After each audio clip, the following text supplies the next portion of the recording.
I'm Lexi Davis, a love embodiment coach who helps people create a love that feels like home, and I'm here to bring more romance and playfulness into the world.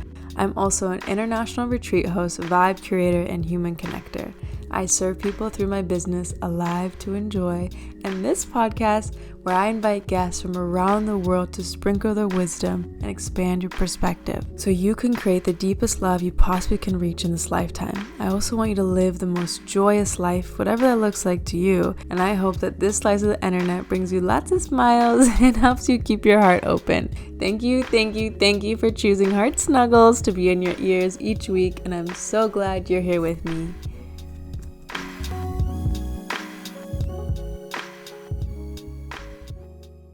Welcome, Heart Snugglers. We're so happy you're here today. I have a new guest for you guys who's going to share lots of magic. And yeah, I'm really excited for this one. So go ahead and give me a little intro on yourself. Well, what's up, everybody? Lexi, thanks for having me. I love the name of the podcast, Heart Snuggles. I had a good chuckle at that. I was like, this is probably going to be a really warm episode, kind of on a rainy day, like a really warm feeling. So I love it. Well, my name is Jamie Ray. I call myself a spiritual teacher. I don't know how you find, Lexi, but I always find that your kind of monikers or your titles are always changing. I was like a life coach. I was a relationship coach, and he's a fucking like intuitive life coach, and shit just changes all the time. But spiritual teacher just feels the most aligned to where I'm at now. And basically, just what I do is I help people step into, in terms of an individual sense, and step into their own individual divine union with themselves to, embody their God frequency. So my work is very much, how do you sort of take God energy or the goddess energy and bring it internally into yourself? So I work with a lot of people who are really spiritually gifted, who have access to a lot of energy. And it's like, how do we take these gifts that I have, these oracle gifts, and like land them and ground them in the earthly soil? So that's a lot of what I do. Help people with. I work with men and women, and also do different work around masculine, feminine energetics, sacred union, divine union. How the fuck do we prepare for this relationship that we all want, which I feel is actually at like the cutting edge, sort of at the relational space right now. And so that's a little bit of me and what I do. Yay. I'm so excited to dive in. So we're going to start with the question of the podcast, which is, what was the last random act of kindness someone did for you? Ooh, random act of kindness. Okay, well, actually, I ordered Uber Eats, and I don't know if this was on purpose, but this place, I feel like there's a lot of angels at this place. So since I've been in this place, Burley Heads in Australia, I've ordered Uber Eats a few times from this one place, and I pay for one meal, and they always give me two. So I don't know if there's like a fucking angel at that place that's like, oh, this is Jamie, he's ascending, I'm going to give him two meals, but every time I open, I get two meals, and I like double check on my receipt, and I only pay for one meal. And so that happened last night, and it's happened a few times from this place. So I don't know if it's a great business model, but that's so smart. And I love that. It just brings you so much joy. It's so funny. It's always just like the simple things, but I love it. Yeah, it's like, I don't know if you find, but even just people being friendly to me, because I'm kind of in this space where I feel like I'm stepping into like my soul's highest timeline right now in 2024. That feels really apparent, really evident in my space. And I find even just going outside, when people are friendly and warm to me, I'm just like, I call them angel breadcrumbs, where it's kind of looking for more evidence of like, oh yeah, shit's happening in my favor. And so even just like a warm smile, someone being like a stranger being really friendly, I'm just like, I just use that as confirmation. I love that. Angel breadcrumbs. That's so cute. Yeah. But okay. And then the second question is, what is a more shameful memory you have around love or relationships or sex? Oh, it's a big fucking question. I know. I think, I would probably say that in some past relationships, and this is, not super recent, but I've been in relationships in the past that were probably more of the codependent variety. And there's even one coming to me right now. Obviously, I'm not going to say like who it was and all that shit, but we didn't really talk openly like about sex. And in turn, we weren't having the best sex in that relationship.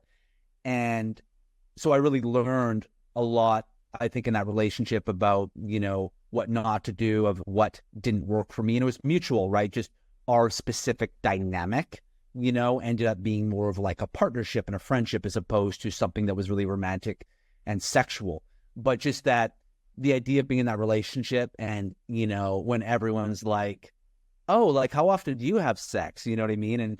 And like just being that couple that like you don't have that ravenous, like, fuck the shit out of each other type relationship, because that's what everyone wants, right? And like when you kind of get on that topic of talking about sex and you're in a union where like you're either not having sex or the sex isn't good or you're not having sex very often, I think there's a lot of inherent shame with that. And I remember being in a relationship several years ago that I felt that. Yeah, so real. I feel like so many of us have been through that. And I always feel so awkward because obviously I'm very in tune with someone's energy. So when you ask that and you can tell, and it's like, oh, no, I'm so sorry.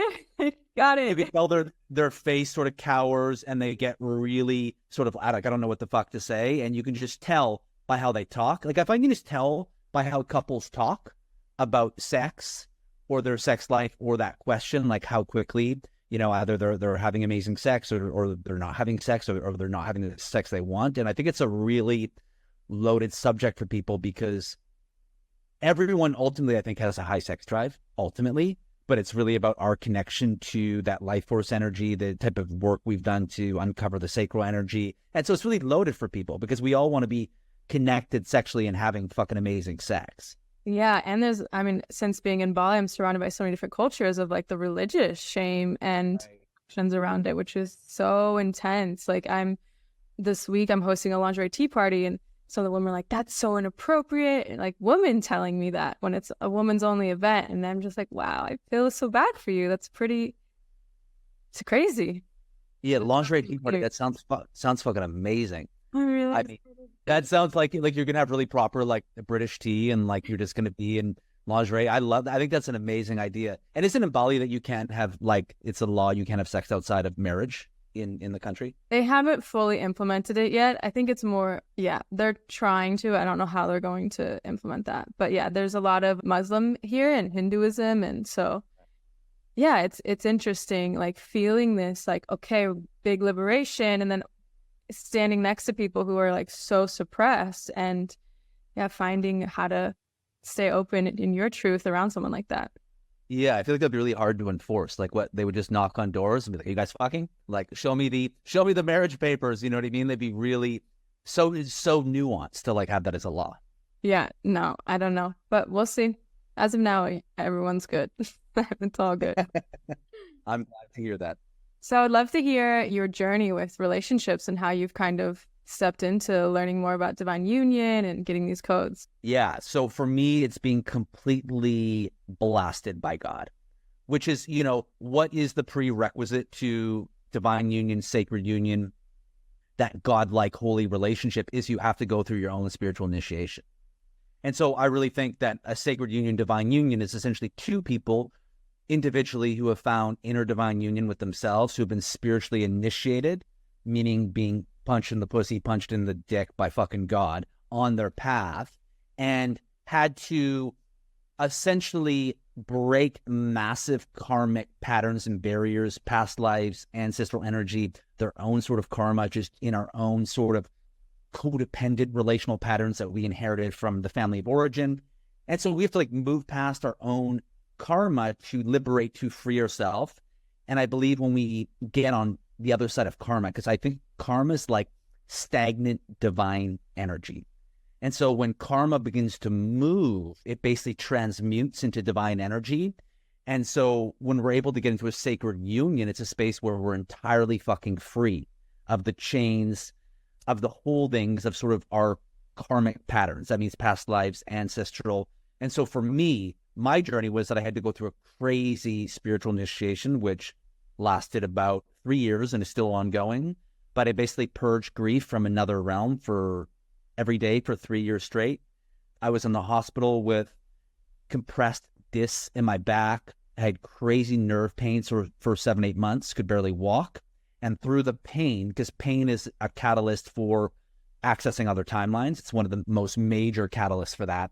And so through the physical pain that I was going through in my body, I began to access other lifetimes, other dimensions, other realms, other orbits, other ancestral timelines, and began to move all this sort of pain through my body, but it was horrific for so long. And so I did go through that crazy initiation, which now here in 2024, I finally feel in a very like visceral way, I'm stepping onto the soul's highest timeline. And so it's been this crazy journey of being totally initiated by God, which has finally brought me to the place where I am, and I think the soul's highest timeline is the divine union, sacred union timeline.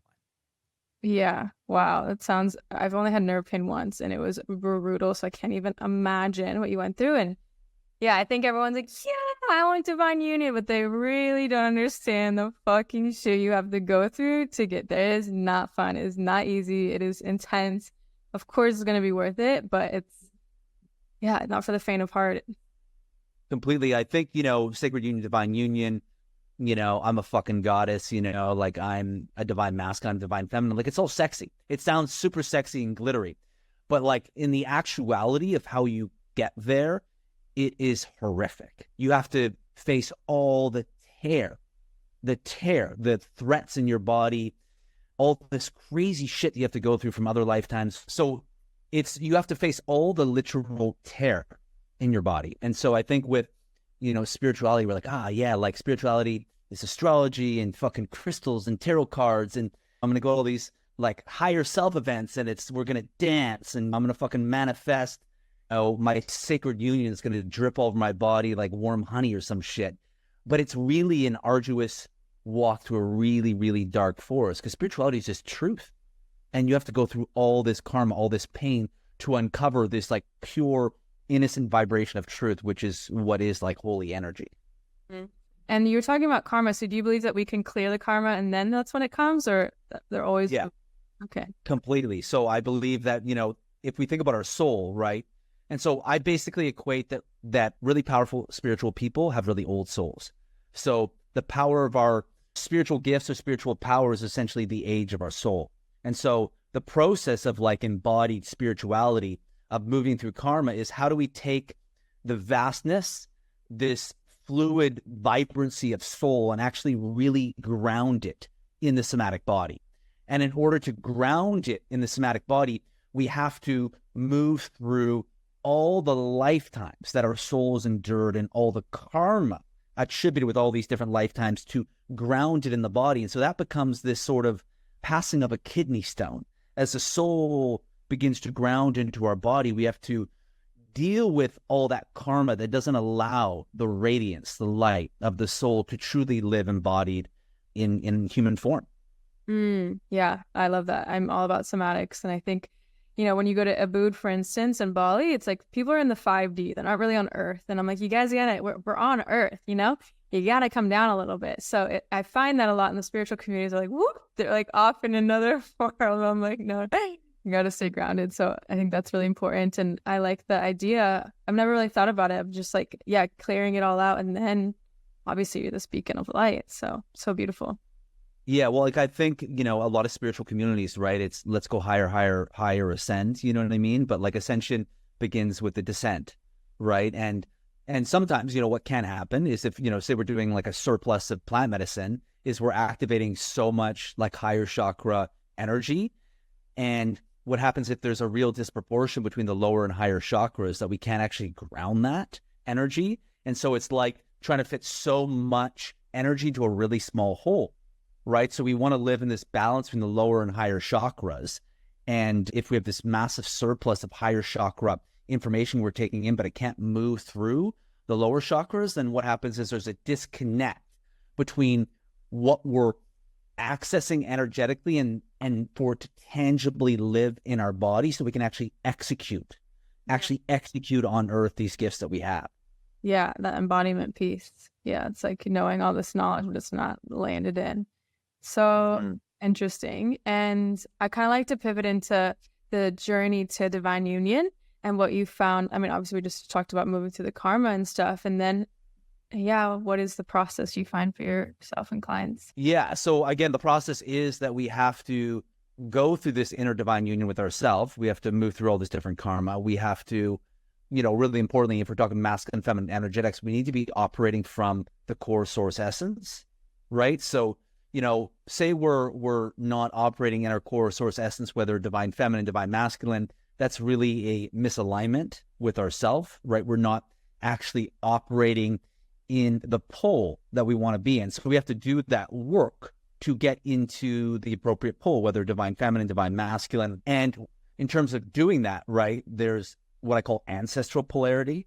So it's looking at the relationship between the maternal and the paternal ancestors and going back into the lineage and actually course correcting and actually healing somatically the different trauma and wounds that took place between masculine, feminine dynamics as we go through the lineage, right? And that basically shows up somatically in our body between the relationship between left and right sides of the body. And so we have to really work with course correcting that karma to heal that. And we eventually need to be able to move into a place where we feel we're moving into our soul's highest timeline, which I've already sort of talked about. So the soul's highest timeline is the timeline where we're actually ready for divine union. We're actually ready for sacred union, right? We have to have moved through enough karma. We have to have cleared enough stagnant energy that essentially we're able to hold our divine power. Like, obviously, we're not going to be perfect, but we just have to be far enough along on the clearing that we've done with trauma, with various wounds, with this karmic energy to move into our own sort of divine on our path. And what I've really learned through my journey and through working with so many people in this is that moving into the soul's highest timeline and moving into the timeline where we find that person, the divine feminine, the divine masculine, it requires a really, really big leap into the unknown. Yes. Right before we're going to find that person, it's going to be a really big leap where essentially what happens is we have to surrender that we have no idea if it's going to happen. And so it requires us to move into a space where I don't know what's going to happen next. I don't know what's going to happen 2 years from now. I don't know where I'm being called. But there's this faith and this surrender you have with Source and God. And each person, divine masculine, divine feminine, have to individually take that leap where they're fully surrendering to Source and God. And everything feels like an unknown abyss, right? There's no precedence. They can't see that far in front of them. They're like, I'm just trusting the energy of what's happening. And that is basically what the soul's highest timeline feels like initially. It feels like a complete blank space, a blank canvas. I have no idea. And so I've learned through, again, my individual process and just working with so many people is that the precedence for really stepping into that space where you align with that person frequency-wise, vibrationally-wise, is a big leap into the unknown. The mystery, that's where God is. So that's so true. Completely. And I'm curious, so how do you help people differentiate between a karmic relationship and this divine relationship? Karmic relationships are so fucking hard. They're so challenging. Sacred union is like flow, ease, right? So sacred union, think about this like a karmic spiritual relationship, you're always fighting against the universe, right? So you're fighting so hard to be seen. So a karmic spiritual relationship usually brings up something really, really deep, some real karmic recreation. And usually when we talk like karmic spiritual relationships, it's going to be something really big ancestrally or past life. It's going to be something that goes so far beyond, because if we think karmic spiritual relationship, it's going to be one of those relationships that has so much power to it, but the power can't quite live in actuality. So what it essentially means, a karmic spiritual relationship, two souls that see each other so purely and truly, but the human gets in the way.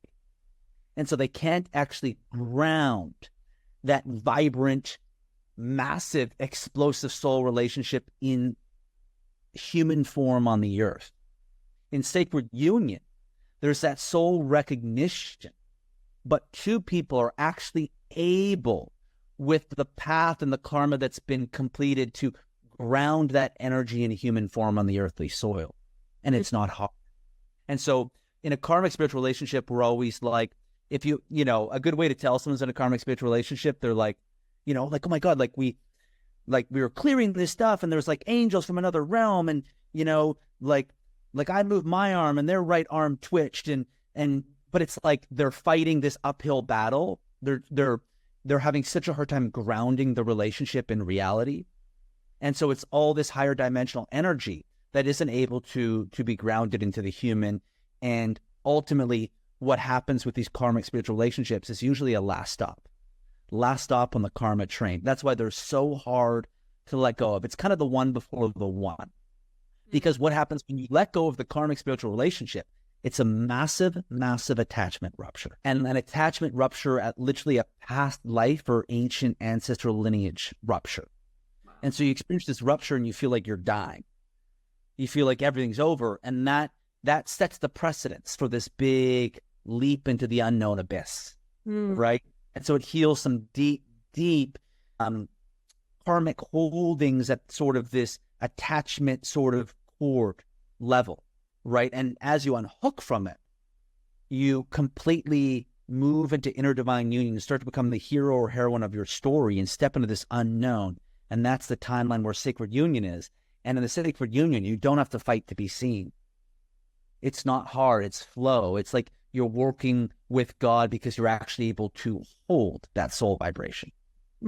So beautiful. And how do you help people navigate like staying in the karma to clear it versus you're like, oh, this is karma, I'm out? Yeah. So, well, here's the thing, right? Is that if we have this karma to complete, we're going to stay as long as we have to. We're going to stay as long as we need. And so I think it's important to be like, what is the purpose of the karma? The purpose, a big purpose, is to excavate deep, deep shadow, right? So I think these karmic spiritual relationships, they're not end game, but they're really, really important catalysts. They're like bulldozers and excavators that just bring up our stuff because this person's like pressing on such a deep wound and you both press. It's a very triggered relationship, right? You're both pressing on each other's relationships, like just without even trying to. You just press on them so deep, and in turn that excavates.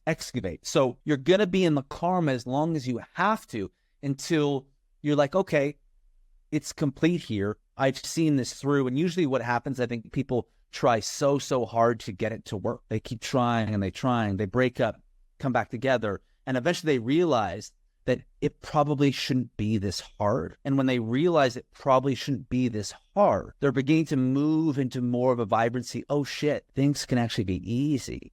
I don't have to fight to be seen. And the soul's highest timeline, the lesson we're here to learn, the soul's highest timeline is all about allowing things to finally be easy. And so when we're ready to finally allow things to be more through a lens of ease and flow, and that person just sees me and I can move into my joy and radiate, I don't have to fight, then we're kind of able to let go of it and move into this new timeline. But we're going to be in that karma as long as we have to. Yeah, I agree. I mean, you hear it all the time. So I as well went through that. So I definitely resonate. And yeah, I think it also gives you grace to like, oh, it's okay that, we're in this back and forth, or that I'm staying in this relationship that this I know is not the full one. But yeah, I think it's just like, okay, like it brings some peace for sure. Yeah, like there's like an addiction or a hook. And so like the soul is addicted to something, right? Because the soul essentially is trying to overcome something. We're trying to, if we could just overcome it, if we could just make this work, then, and I call karmic spiritual relationships spiritual codependence. Because it's codependence because we're using this other person as a form of salvation. Maybe I can find a rival through this person. And then as we realize, oh, we have to find the salvation all on our own. And that's actually necessary to find the salvation and a rival all on our own to even open us up to the timeline where our person will be. But there is a big hook and addictive factor where people just can't get away. They can't get away.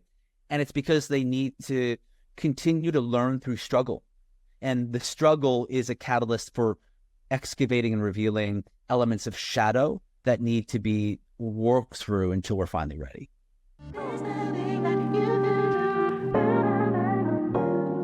Uncoupling or breakups do not need to be horrific and ugly, but they can be the most beautiful unwinding of a union. And you get to decide if you're going to let this heartbreak hold you back from love, or open you wider to an even greater love and ability to choose yourself. And if you desire to shift this archaic way of ending relationships and instead be a leader in love, then I invite you to join my Holding Heartache Masterclass so you can remain in love, trust, and integrity with your heart. And this will be a powerful way to close out that chapter with your past lover, to somatically feel through the tough emotions and create a solid foundation of support to hold you through the process of grief and letting go. You'll get a clear, reliable, and comforting kit of resources and tools so that you never feel alone or stuck during this process.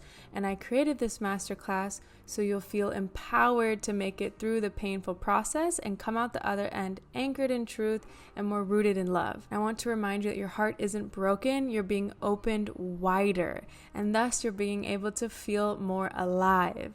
So if you'd like to access the Holding Your Heartache Masterclass with me, Lexi Davis, head to the show notes and sign up.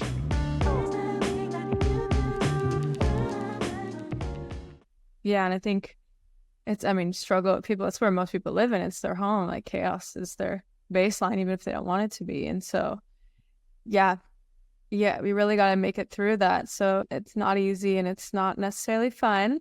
And I'm seeing so many around me making it through that journey. And it's like, wow, I'm so excited to see the new template for relationships, which brings me to a question. So there's, a ton of breakups have been happening in the past few months. And I'm curious what you think about that, because I feel like the divine masculine is getting like upgraded, or what are your thoughts on this? Yeah, I 100%. So sacred union, divine union is at the cutting edge of the relational world. It's the new blueprint for relationships. So let's go pre-pandemic. What was the holy grail of relationship? It was like conscious relationship. It was like dealing with things like codependency, right? Dealing with things like, there's some masculine, feminine stuff, but it was very much kind of dealing with childhood wounds and, a relationship. We recreate the dynamic, we had in the home or with mom and dad. And that was so conscious relationship pre-pandemic, but pandemic hits. It's a massive timeline jump is what happened in the pandemic, where a lot of spiritually gifted people went in this massive timeline jump because there was a collective timeline jump. And so that's why so many people were initiated into spiritual initiations from the pandemic. It started then. People started breaking up and went through these karmic passageways and these sort of recreation and completion sort of patterns. And so people were really brought into having to deal with past life ancestral stuff because of the collective timeline jump of the pandemic, which created an internal individual timeline jump within everyone, right? And so many people have been on this journey. And what basically happens is there's two kind of things that happen. People either course correct this karma and move into this new earth, or either they're not supposed to make this timeline jump, they're not ready, that's not sort of their world. But those who do make this timeline jump are going to be the ones who are the pioneers, who are the cutting edge, particularly relationally, of what's happening. And it basically means people that were able to take the big collective timeline jump, their own internal timeline jump, to move through enough karma, past life, ancestral, or own lifetime to move into this divine frequency, this godlike energy, where higher chakras meets lower chakras, where earth meets sky, where heaven meets earth. And now we're at this whole new paradigm, relational, sacred union, divine union, where it's the energies, godlike energies of divine masculine, divine feminine are combining to open portals in the universe, right? Where the divine feminine has her codes, the divine masculine has his codes. They connect and they literally create massive ripples of transformation in the universe. And they're creating this whole new dynamic, which is two sovereign divine beings who come together. And it's very mission-based. It's very like this sacred union, godlike union. It's kind of a collective couple that have an anointed God mission together, whatever that sort of looks like. So it's very mission-based. And we're going to see a bunch of new relationships emerging that are of this sacred union, divine union, where it's literally a relationship birthed in God. And not in the religious context, but a total energetic sense, where the container feels like holy frequency.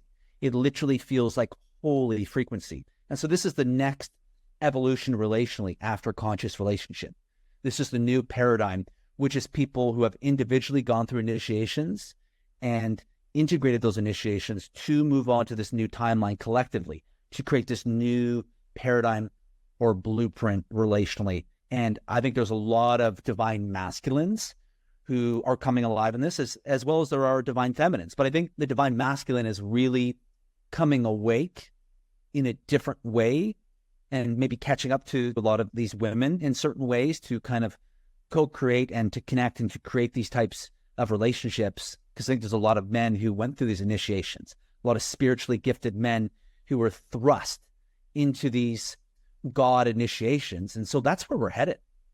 Yes, it feels so good. It's like, so good. And the relationships that I know that are in that frequency, it's that you can feel it and you know it. And the magic they're creating together is so good, so good. And I'm curious what you think about, like, I keep also hearing people wanting to, like, people breaking up because one partner wanted the open relationship. Yeah. So, I mean, this is just my personal preference and opinion, but like I'm a dude who I don't even want to have threesomes. Mm-hmm.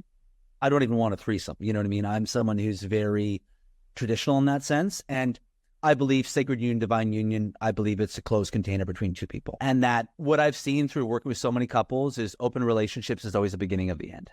Yes. It's always that something's not working.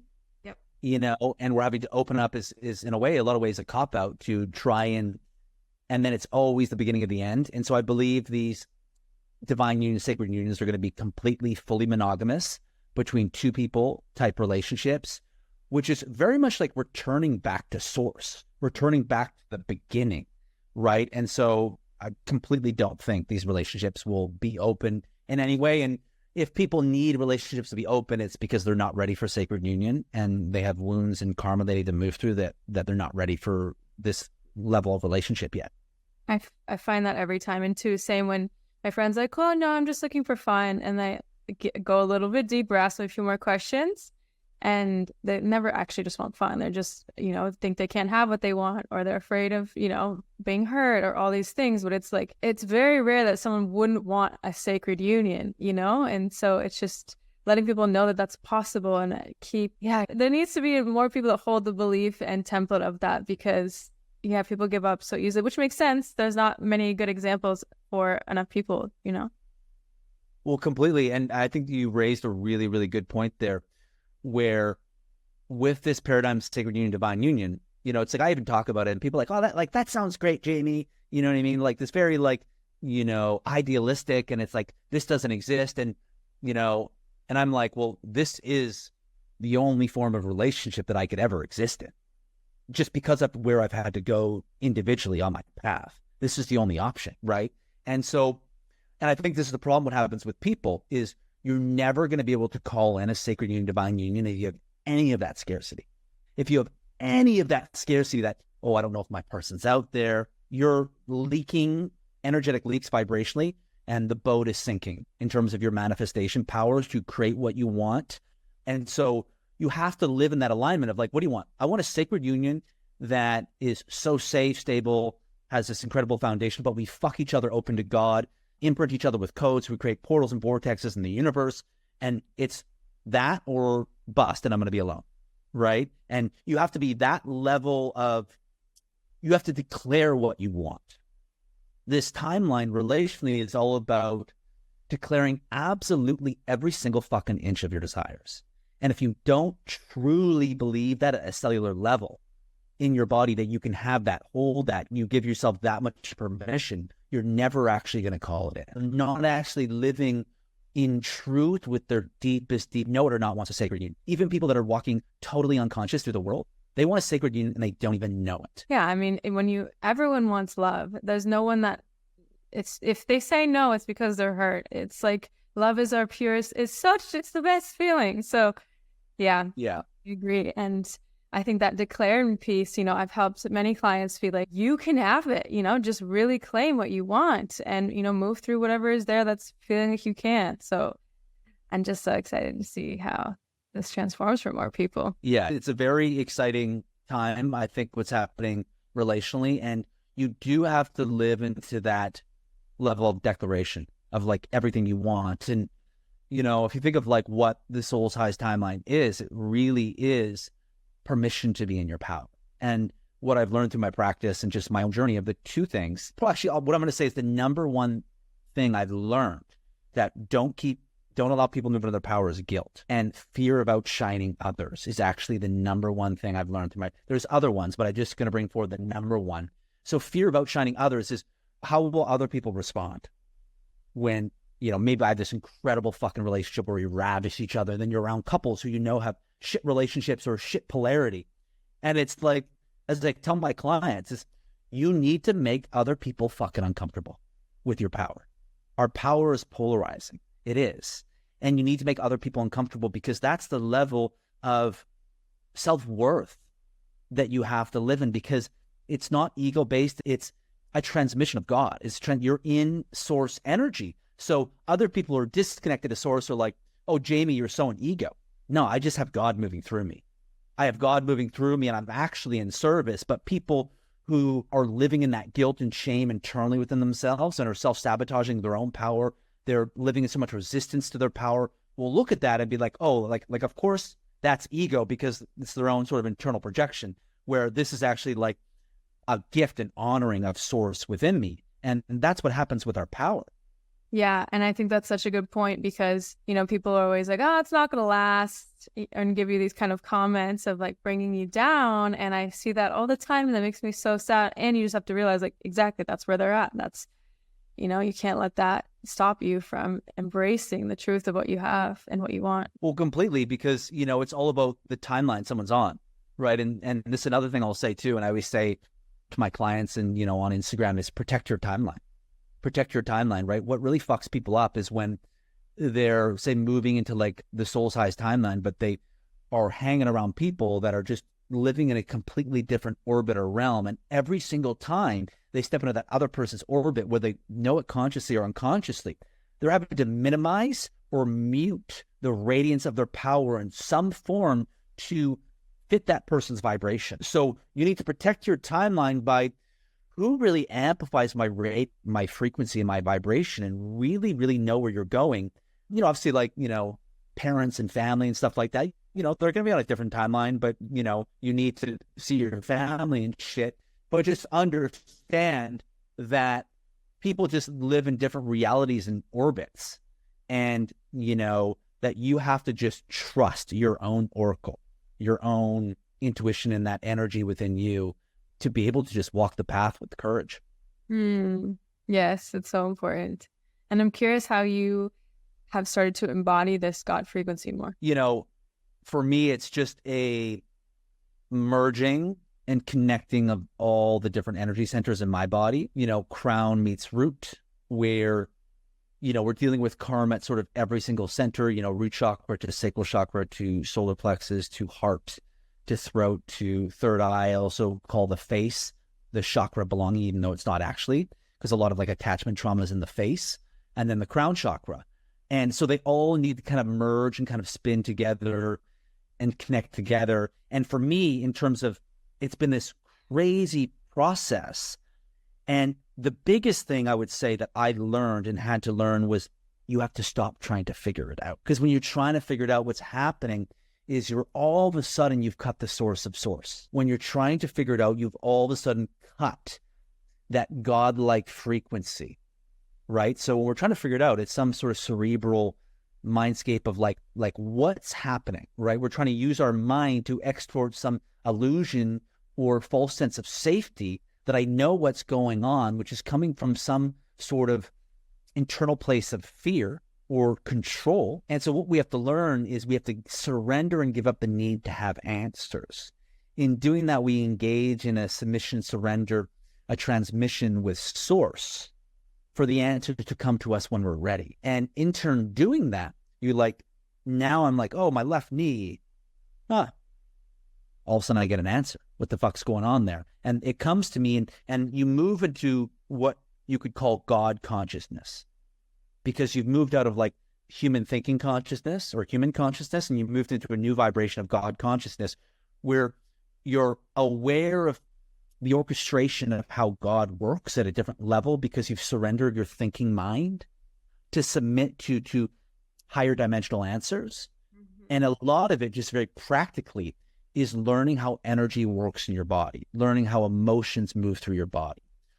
You move into this vibration of God and make a big leap, and then all of a sudden your body contracts a bit, and there's pieces of grief that have to move through. And understanding this process greater than rational thought is the vibration frequency where you're in that transmission of God and source. And that is necessary because all this work is about moving into God consciousness.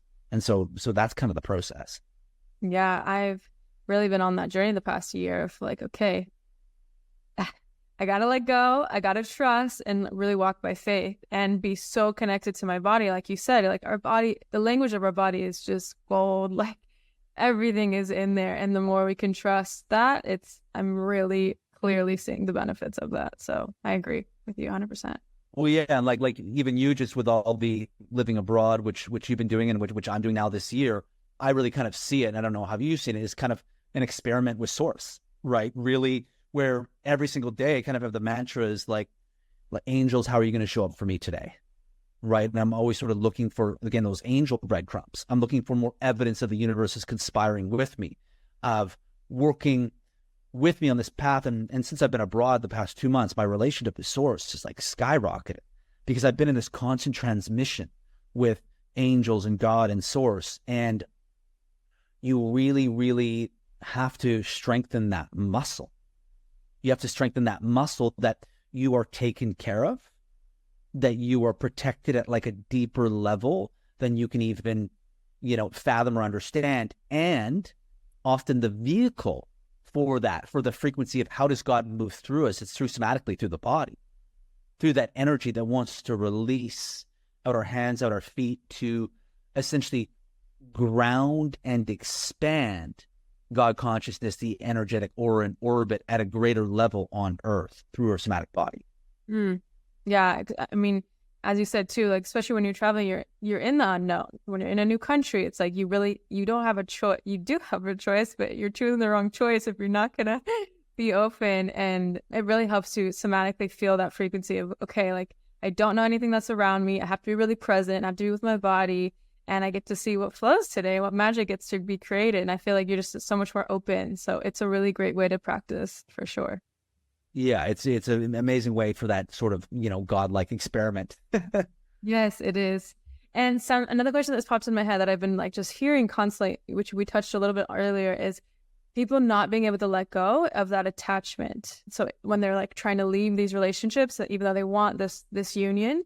So how do you like practically support people in letting go of the deep attachments that they know they need to let go of, but they're not? Or you just, yeah. So again, obviously, like I mentioned, right, untangling from these relationships is a massive attachment rupture.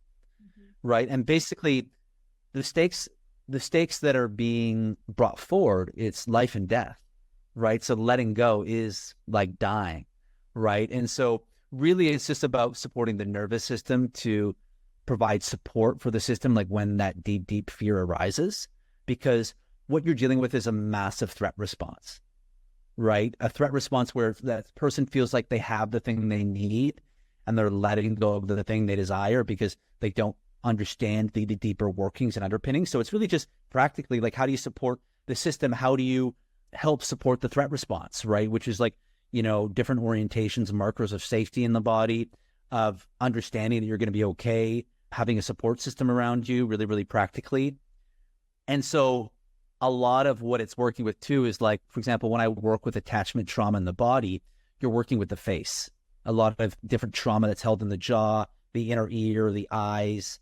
And so one even just somatic practice I do with helping people move from deep, deep attachment trauma is creating as if they're staring into the eyes of their higher self, because attachment trauma is all in the eye-to-eye contact when we were an infant, looking for markers of safety in the expression of the face, right? And so when someone's really shut down on their face, they realize at some point as an infant it wasn't safe to have needs, show that you were crying or happy.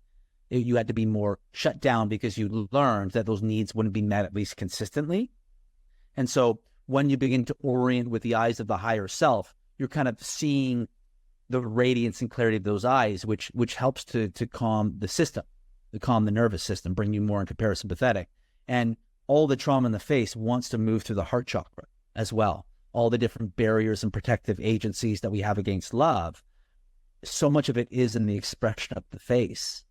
Like, I can't tell what they're feeling or thinking because of their face. It's so stoic, it's so shut down. That basically means a really guarded, protective heart chakra, right? And so working with things like this somatically help the process. But usually, as mentioned before, what has to happen is we have to arrive there on our own. Because practitioner can say anything they want, but we're going to keep going back. We're going to keep going back until we finally get it and it clicks unconsciously in ourself, where unconsciously it clicks to our human consciousness and kind of creates a bridge, or kind of something clicks into place and we understand it and we see it. But we usually have to arrive there on our own. So that's why, like, when I work with clients who keep going back, I understand that I can't force this process. They're going to go back as many times as they need to, and until they fully understand it for themselves, they're just going to be wrestling with fear. And here's the big thing too, right? We keep going back because we're not ready to let go quite yet.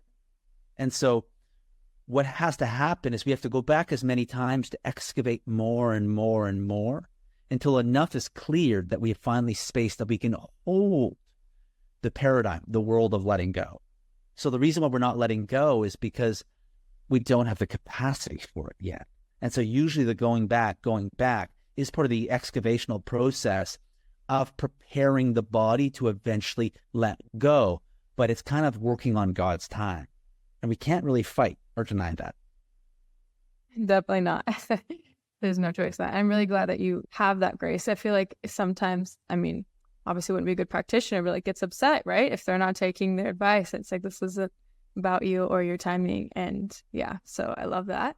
And I just have a quick question. I don't know if you know about this, but I've heard people, so I found out I have bad vision when I was pretty young. It wasn't until elementary school I didn't know that I couldn't see until there was an eye test. And like Louise Hay's books, it talks about not wanting to see your reality. And so that you're talking about this attachment thing. Like, my mom left when I was 5. So I'm curious if you think that when you heal that, like, because I've heard people getting their vision back just in miraculous ways. Have you worked with any of that kind of work? Yeah, completely. It's also too, and I think in the book that I read, It Didn't Begin With You, or It Didn't Start With You by Mark Wolin, part of his journey was, I think he went or sat with masters and he lost his vision, and his vision returned.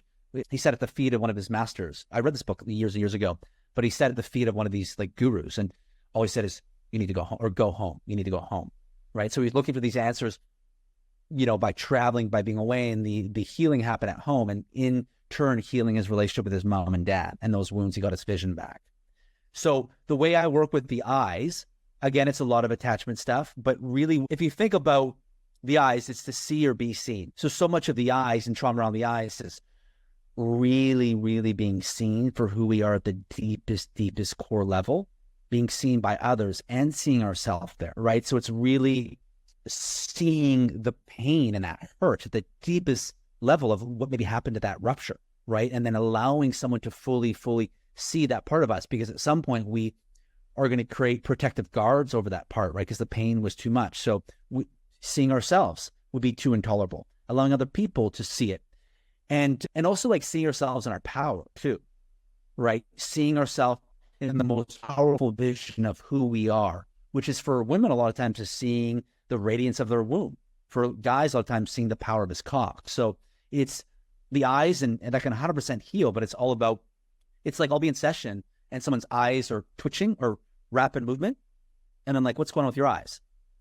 So one of the biggest ways you can tell nervous system dysregulation and a lot of stored trauma, ancestral, is through rapid eye movement. Like they're constantly blinking when they talk. So if you look at someone on a video, look at their eyes, and you can kind of, if someone's eyes are really, really busy, they're probably really, really dysregulated and actually have a lot of like trauma holding when it comes to seeing themselves and being seen by others at a really, really deep way. But healing those wounds and working with that deepest level can 100% heal different, traumas and things that we have going on with our eyes and our vision.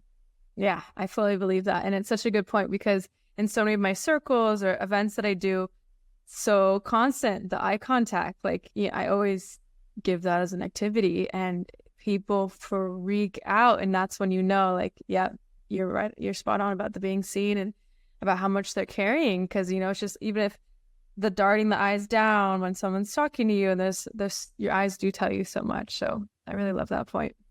Yeah. I always say eyes are the window to the soul, right? And I mean, which is a classic saying, but that, it's seeing the innocence of you, the purity of you, because like that's what the God energy is, just like the innocence. Like I always have this theory that God are babies, and we're trying to get back to that infant-like state of curiosity, awe, wonder, and just that total purity. I was just talking to a friend about this, like when you feel your inner child with someone else, that's such a good sign. Like, when you're that innocent, playful self, I was like, it almost feels like we're going back to that energy, right? Totally. That's what we're trying to go back to. And like, I think of the soul size timeline as the merging, the alchemy, the synchronicity between the innocence of the inner child and the wisdom of the ancient self. Mm-hmm. So it's really the synergy of the ancient self of the inner child, where you feel your like heart chakras bursting open with your little boy, your little girl.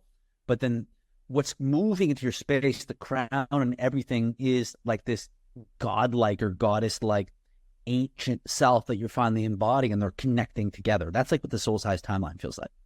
Oof, love that. I hope everyone gets to experience that. I hope people do too, because it's really, really powerful. Yeah. Let's wrap it up. So the last question of the podcast is, what is one of your favorite romantic memories?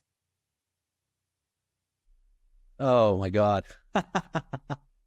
I'm going to probably, well, what about the time that my first love, I'll say this, my first love, when I had sex before, but she hadn't had sex, so she was a virgin.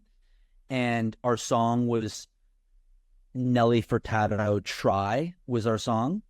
And so I was 17 and she was 15.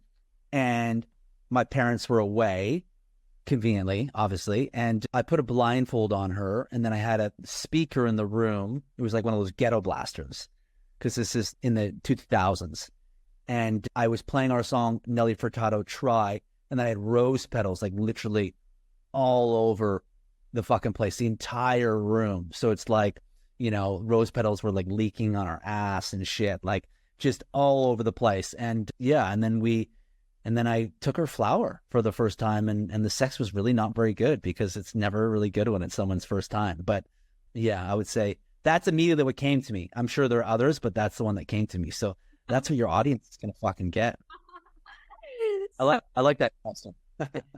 So good. Thank you so much for sharing your heart today, and would love to let them know where they can find you, what you're offering. Yeah. And Lexi, thank you so much. This was awesome. Great to connect with you. Too bad I'm going to meet you or miss you in Bali, because you're leaving the day before I'm arriving, coming from Australia.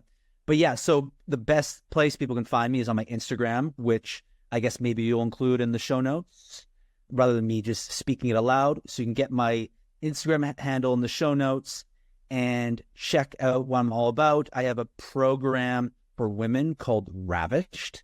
And this program is basically for women who want to magnetize their divine masculine and prepare their body for sacred union. So a lot of it is working with women to heal their relationship to the masculine, to move more deeply into their feminine, and working with me will really kind of help with that container of women who really want to look at their relationship to the masculine, who want to move into more of this reverence, respect, worship for masculine energy, and move onto that soul size timeline so they can call in that partner. And a lot of the programs too of like, how does the feminine hold the divine masculine codes in her body, and how does she prepare her body to hold those codes? So the program is called Ravished, and it's for women who want to be fucked, loved, and ravished, open to God by the masculine. And basically, I'm going to teach the process for divine feminine women, how they get there. Amazing. Do you have anything for men?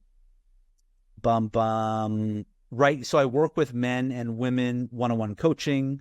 My client roster is half men, half women. In terms of programs, nothing at this time, but by this summer, I'm going to have a bunch of different offerings on my website that's getting reconstructed right now. But for men, I work with men in one-on-one capacity to help them move through their initiations and, move through sort of spiritual emergency and channel this, holy God energy. So I do have that for them.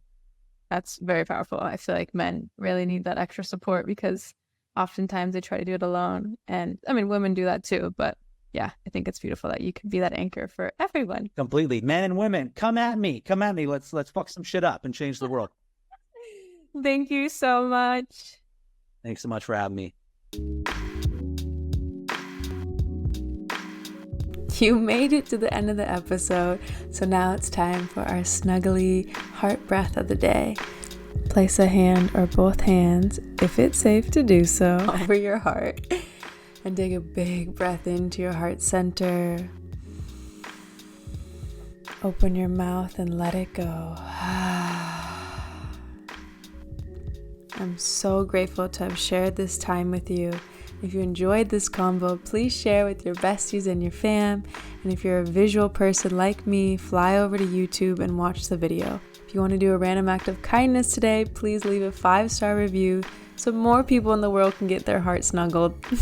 You're helping tremendously when you do this, so thank you so much. And as a gift for doing so, I'll give you my Soften Your Heart Medi that feels like an exhale and a hug from within. When you leave a review and email me the screenshot to heartsnuggles@alivetoenjoy.com, you can also find the email in the show notes and you'll get the free meditation. Sending you the warmest, comfiest hug and lots of unexpected blessings your way. Remember that every single person just wants to be loved. So how can you be loved today?